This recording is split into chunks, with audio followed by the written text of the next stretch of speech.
La disposition de cœur requise des serviteurs de Dieu.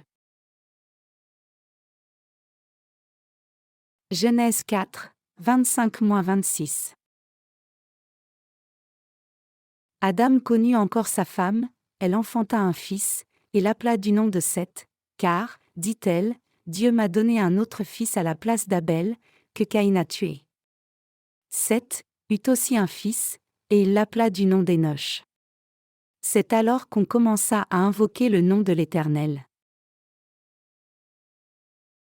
Dans le passage des Écritures d'aujourd'hui, il est écrit que lorsque Seth a enfanté Énoch, l'humanité a enfin commencé à invoquer le nom de Yahvé. Pourquoi les gens ont-ils commencé à invoquer le nom de l'Éternel à ce moment particulier? Parce que c'est alors seulement que les humains ont fini par constater leur faiblesse.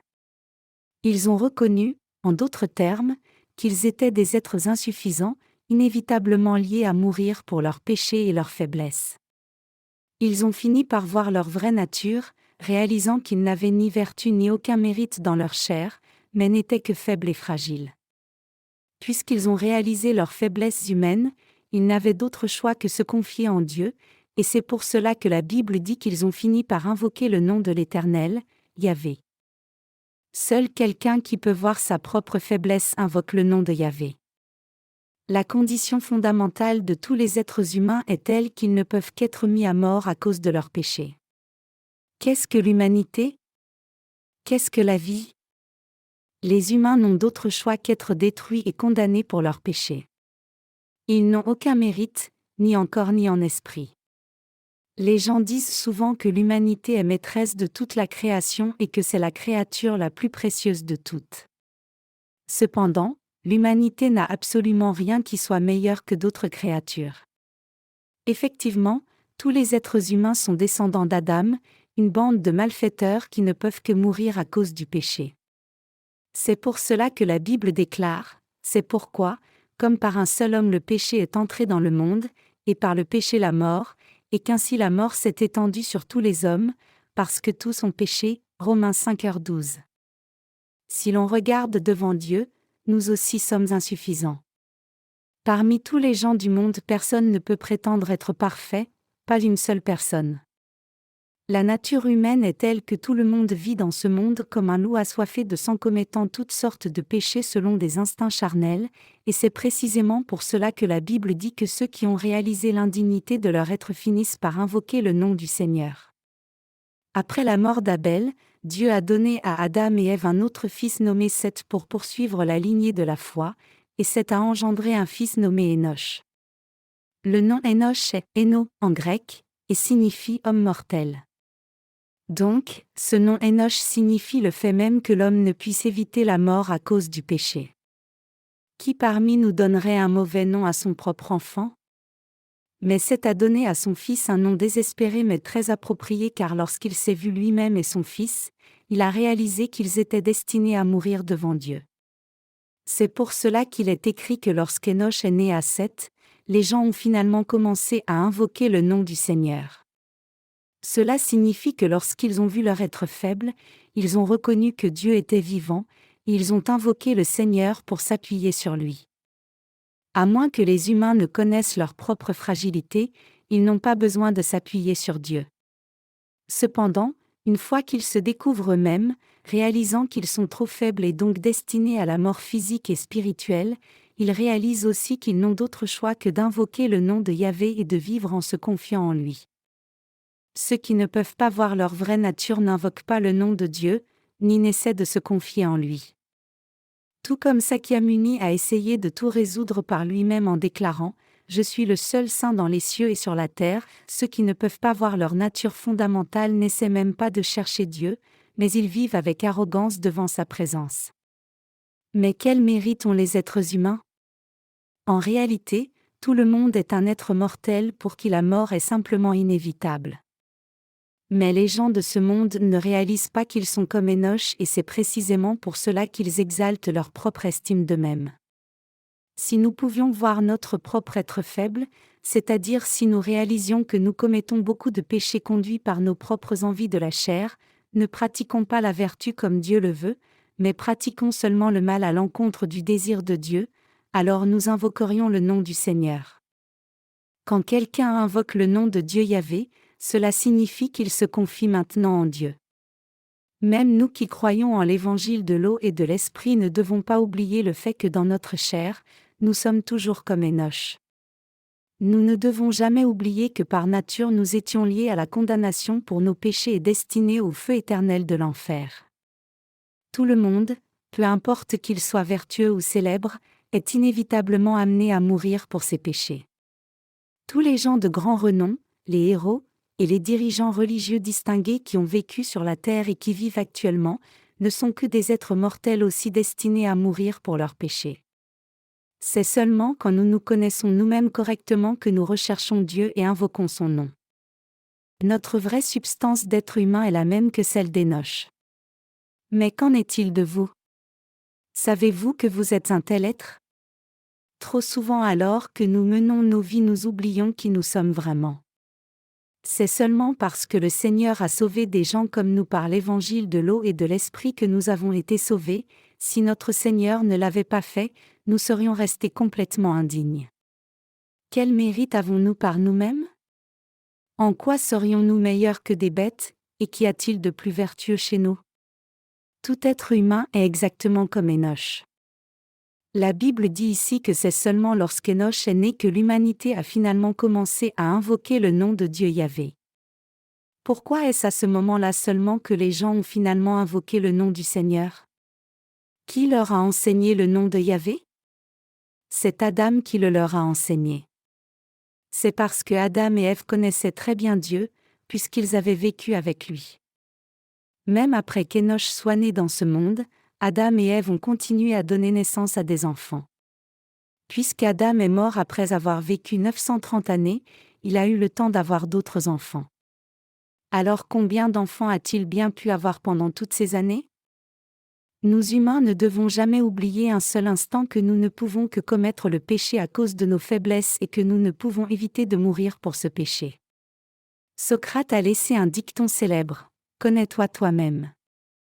S'il connaissait le passage des Écritures d'aujourd'hui, il aurait dit plus précisément: « Connais-toi, toi qui es comme Enoch ». Peut-être qu'il aurait laissé les mots suivants: « Tu es effectivement inévitablement destiné à mourir pour tes péchés, car tu fais partie d'une bande de malfaiteurs. Personne n'a aucune vertu qui soit. » Quand je me suis vu moi-même à travers la parole de Dieu, j'ai réalisé que j'étais un homme absolument sans aucun mérite pour élever mon estime de moi-même devant Dieu et que j'étais lié à mourir pour mes péchés. C'est pour cela que j'ai remercié Dieu pour Jésus-Christ. Je n'ai rien en moi-même dont je puisse m'élever devant Dieu. Êtes-vous aussi comme moi? Effectivement, pour vous et pour moi, nous n'avons rien en nous-mêmes qui puisse nous exalter. Après avoir cru à l'évangile de la justice du Seigneur et être né de nouveau, alors que j'ai commencé à suivre le Seigneur par la foi, j'ai découvert encore davantage que j'étais lié à la condamnation de Dieu et à la mort comme le dit la parole. C'est pour cela que je suis encore plus profondément reconnaissant à Dieu pour avoir sauvé quelqu'un comme moi à travers l'évangile de l'eau et de l'esprit. Notre existence était indigne, nos pieds couraient au mal, mais le Seigneur a sauvé des gens comme nous par l'évangile de l'eau et de l'esprit, et à chaque fois que j'affirme cela par la foi je me sens encore plus reconnaissant. Si j'avais cru au christianisme mondain qui est devenu une simple religion, je n'aurais jamais réalisé cette vérité. Cela fait 30 ans que j'ai cru en Jésus pour la première fois. Quiconque a mené une vie religieuse aussi longtemps devrait déjà être devenu une personne sainte digne de respect aux yeux des autres, c'est-à-dire que si j'avais cru en Jésus comme d'autres religieux du monde, je serais déjà devenu un homme de vertu maintenant, mais quand je me regarde je ne vois rien qui soit saint ni de grandes améliorations dans mon caractère. Au contraire, plus les jours passent depuis ma nouvelle naissance, alors que je me regarde, je suis encore plus obligé de reconnaître que j'ai vécu dans l'ignorance de moi-même et ingrat envers Dieu. J'étais effectivement destiné à mourir mais le Seigneur m'a sauvé en répandant sur moi la grâce de l'évangile de l'eau et de l'esprit, et c'est pour cela que je ne peux remercier personne d'autre que Dieu. Dans la perspective d'une religion du monde, cela n'a aucun sens que les faiblesses soient exposées avec le temps qui passe. Cependant, tous ceux qui invoquent le nom de Dieu Yahvé sont ceux qui voient leur être faible, et ceux qui suivent fidèlement le Seigneur sont aussi ceux qui reconnaissent leur être fragile. En faisant l'œuvre de Dieu, quelqu'un qui ne se connaît pas lui-même essaie de tromper Dieu comme un jeu. Par contre, les gens qui suivent vraiment le Seigneur finalement sans hypocrisie sont pleinement conscients de leur faiblesse. Seuls ces gens-là remercient le Seigneur de les avoir sauvés même s'ils étaient destinés à mourir pour leurs péchés, et ils sont reconnaissants d'être utilisés comme instruments de son œuvre juste, comme quelqu'un qui suit le Seigneur fidèlement. Comme Enoch, quiconque se connaît fondamentalement rend grâce à Dieu encore et encore. Les serviteurs de Dieu aussi doivent clairement saisir leur fragilité. Plutôt que de se considérer comme quelqu'un de spécial, ils devraient réaliser qu'ils sont des êtres complètement indignes destinés à mourir mais que Dieu est venu chercher ces personnes-là et les a rencontrées.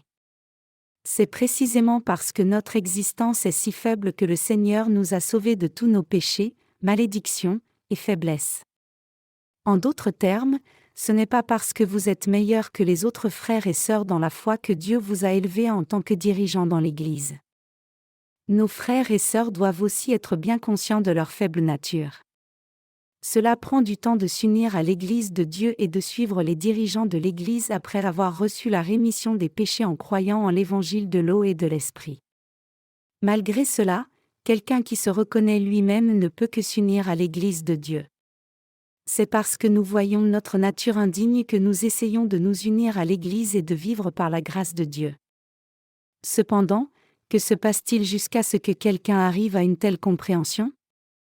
La plupart des gens pensent habituellement qu'ils ont été sauvés à cause de leur propre mérite, et qu'ils apportent aussi une contribution merveilleuse à l'Église de Dieu. Parfois, j'ai envie de dire aux gens de ne pas s'embêter à venir à l'Église. Bien sûr, je ne devrais pas dire une telle chose. Moi aussi je suis un être faible, mais le Seigneur m'a rencontré et m'a sauvé de tous mes péchés. C'est pour cela que toute âme doit s'humilier devant Dieu et reconnaître sa fragilité fondamentale. Si nous nous connaissons réellement nous-mêmes, alors nous pouvons tous vivre en paix en nous confiant en l'évangile de l'eau et de l'esprit devant Dieu. Et nous pouvons vraiment servir le Seigneur. Nous sommes reconnaissants que Dieu nous fasse servir le Seigneur même si nous n'avons rien de quoi nous vanter devant Dieu. Nous devons servir le Seigneur finalement avec un cœur volontaire sans aucun sentiment présomptueux de supériorité charnelle devant Dieu. De quoi être insatisfait alors que Dieu nous a sauvés et a fait de nous ses serviteurs en dépit du fait que nous n'avions d'autre choix que de mourir pour nos péchés ? Si Dieu nous amène à faire son œuvre, nous devrions être reconnaissants et faire ses demandes telles quelles et nous devrions être reconnaissants même si Dieu devait nous ignorer. C'est ce qu'un serviteur est supposé faire car comment un esclave peut-il s'élever sur son propre maître ? Nous devons garder à l'esprit que l'homme est inévitablement un être mortel. Aucun être humain ne peut s'élever plus haut que sa propre mortalité. Si un serviteur de Dieu sait qu'il est Enoch, alors il travaille fidèlement pour son maître au mieux de ses capacités, sans s'exalter lui-même devant Dieu. C'est ainsi que vivent les justes, exaltant la volonté de leur maître. Les justes doivent être reconnaissants pour le fait qu'ils soient capables de croire en l'évangile du Seigneur et le servir. Puisque Dieu a sauvé des êtres mortels inévitablement liés à la mort à cause des péchés, combien plus devraient-ils être reconnaissants de leur avoir permis de servir leur Sauveur ? Voilà qui sont les serviteurs de Dieu. En général, quand quelqu'un a été sauvé récemment de ses péchés en croyant en l'évangile de l'eau et de l'esprit, il essaie souvent de s'exalter lui-même. Cependant, quand il réalise comment Dieu a sauvé quelqu'un d'indigne comme lui, il commence à servir le Seigneur avec gratitude en réalisant combien c'est merveilleux de pouvoir répondre aux demandes de Dieu. Il est correct que les serviteurs de Dieu cherchent à l'exalter lui de toutes les manières possibles. Cela signifie qu'ils n'ont absolument aucune raison de s'élever eux-mêmes. Pourquoi ? C'est parce qu'ils connaissent leur propre mortalité. Étant donné qu'ils sont tous des êtres mortels, combien pourraient-ils monter même s'ils s'élevaient eux-mêmes ? Nous n'avons rien de nous-mêmes pour nous exalter. Quelle valeur avons-nous alors que nous sommes des êtres mortels inévitablement destinés à la mort, peu importe combien nous pourrions nous exalter ? Nous devons exalter quelqu'un qui mérite d'être exalté. Et c'est Jésus-Christ, qui est venu par l'eau et l'esprit, que nous devons exalter par notre foi. Les anciens dans la foi de la Bible étaient très bons pour donner à leurs enfants des noms correspondants qui avaient une implication importante. Par exemple, le nom Enoch signifie homme mortel, c'est-à-dire être faible. En d'autres termes, cela implique que les hommes ne peuvent que pécher. Le nom Abel, par contre, signifie souffle et possède la même étymologie que des mots comme vanité, vide et brume. Cela signifie que bien que nous soyons des êtres humains futiles qui disparaîtraient comme un nuage de brume, en croyant en Jésus-Christ qui est venu par l'eau et l'Esprit et faisant ainsi l'offrande de notre foi en l'agneau de Dieu, nous avons reçu la rémission de nos péchés. De nos jours, le concept de serviteur fait l'objet d'abus dans le christianisme d'aujourd'hui. La description serviteur de Dieu est largement utilisée comme un titre honorifique. Mais le mot serviteur signifie à l'origine esclave. Cela désigne quelqu'un qui est abaissé et méprisé. Quel genre de personnes sont les vrais serviteurs de Dieu? Quel genre de cœur doivent avoir les serviteurs de Dieu? Les serviteurs de Dieu sont ceux qui croient en l'évangile de l'eau et de l'esprit pleinement conscients du fait qu'ils étaient destinés à mourir pour leurs péchés et que leur vie était complètement indigne. Un serviteur de Dieu est quelqu'un qui connaît sa faiblesse et parce qu'il a réalisé cela, il croit en l'évangile de l'eau et de l'esprit et vit par la foi en Dieu. C'est quelqu'un qui ne pourrait pas vivre si son maître l'abandonnait, et qui connaît son statut réalisant qu'il n'aurait rien à dire même si son maître lui prenait la vie. Voici les vrais serviteurs de Dieu et c'est le cœur que chaque serviteur de Dieu doit avoir. Cependant, l'on abuse du terme serviteur de Dieu dans le christianisme d'aujourd'hui. Ceux qui ne sont pas plus que des êtres mortels, qui ne peuvent éviter de mourir pour leurs péchés, s'exaltent pourtant tellement eux-mêmes. C'est insupportable de les voir s'élever eux-mêmes si haut. Pour qui un serviteur devrait-il vivre? Qui un serviteur devrait-il exalter? Devrait-il s'exalter lui-même? Non, un serviteur est supposé exalter son maître. L'apôtre Paul a dit, « Soit donc que vous mangiez, soit que vous buviez, soit que vous fassiez quelque autre chose, faites tout pour la gloire de Dieu. » 1 Corinthiens 10h31. Paul a aussi vécu en croyant que peu importait ce qui lui arrivait, pourvu que ce soit au bénéfice de l'Évangile. C'est pour cela qu'il a dit, « Je sais vivre dans l'humiliation, et je sais vivre dans l'abondance.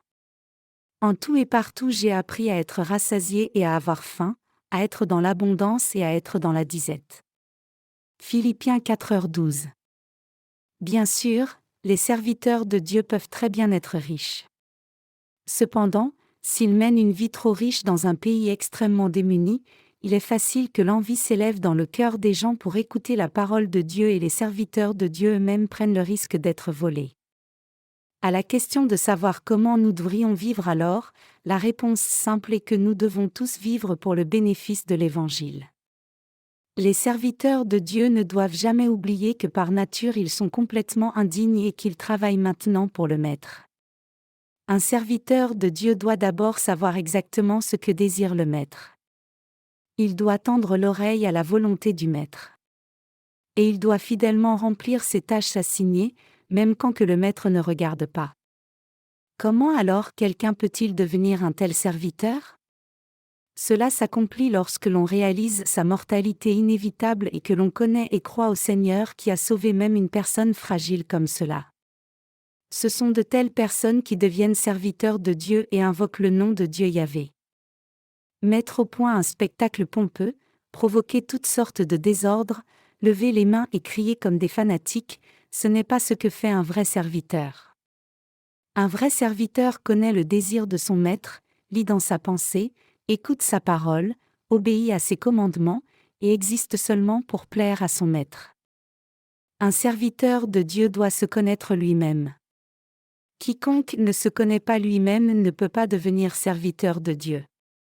Quelqu'un qui est inconscient de sa vraie nature et se considère comme ayant des mérites aura du mal à servir Dieu et à le satisfaire.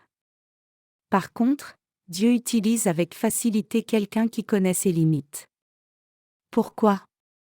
Parce que ceux qui connaissent leur être inapproprié font ce que Dieu leur commande et il est donc facile de les mettre au travail. Cependant, ceux qui ont beaucoup de leur propre mérite considèrent comme une insulte le fait que Dieu leur demande de faire quelque chose de difficile, et ils refusent de répondre à sa demande. Le fait que l'on soit serviteur de Dieu ne signifie pas que l'on ait des mérites. Si quelqu'un avait tant de mérites, pourquoi serait-il un serviteur au lieu d'être un dirigeant comme il pourrait l'être ? Quand les gens reçoivent la rémission des péchés, beaucoup pensent qu'ils sont très recommandables, mais en réalité ils ne sont rien de plus que des êtres mortels. Nous n'avons aucun mérite du tout par nous-mêmes. Que ce soit pour vous comme pour moi, il n'y a rien de recommandable chez nous. C'est pour cela que nous prenons plaisir à suivre le Seigneur aujourd'hui et demain, le servant avec joie et rendant grâce à Dieu d'utiliser des personnes insuffisantes comme nous. Nous devons tous connaître notre nature fondamentale correctement. À la différence de Mencius qui a prétendu que la nature humaine était bonne de manière inhérente, la parole de vérité nous enseigne clairement que dans notre propre nature, nous humains sommes des pécheurs qui ne pouvons que faire face à la condamnation. Ce sont ceux qui se connaissent correctement et qui invoquent le nom du Seigneur qui croient réellement en Dieu correctement. Nous aussi devons réaliser que nous sommes nous-mêmes des Enoch. Tous les êtres humains sont des Enoch, nous sommes destinés à mourir comme êtres mortels. Réalisant cela, nous devons invoquer le nom de Dieu Yahvé et nous confier en lui, c'est la chose correcte à faire. Sans connaître cela, aucun de nous ne peut suivre le Seigneur jusqu'à la fin. Quand nous voulons croire en Dieu, le suivre, et le servir, nous devons démarrer notre vie de foi en nous connaissant nous-mêmes. C'est alors seulement que nos cœurs sont humiliés et c'est alors seulement que nous pouvons rendre grâce à Dieu, le suivre jusqu'à la fin et le servir fidèlement. Puisque le Seigneur nous a sauvés alors que nous étions tous destinés à la mort, nous devrions lui être reconnaissants lorsqu'il nous fait participer à l'œuvre du salut des âmes quelle que soit la position qu'il nous a donnée. Si quelqu'un ne réalise pas cela, alors il n'a pas la qualification comme serviteur de Dieu ni n'est qualifié pour prêcher l'Évangile, mais il ne vit finalement que pour lui-même. Même si nous étions tous mortels, Dieu nous a glorifiés, et à cette lumière, quel bénéfice pourrions-nous obtenir si nous devions chercher nos propres intérêts ? Je rends grâce au Seigneur de nous avoir sauvés, nous qui étions tout destinés à une mort certaine. Et je le remercie de nous avoir permis de le servir. Peu importe où il nous a placés, je le remercie de nous avoir amenés à le servir. Je remercie Dieu de nous avoir pris comme ses propres serviteurs, et non comme serviteurs du monde.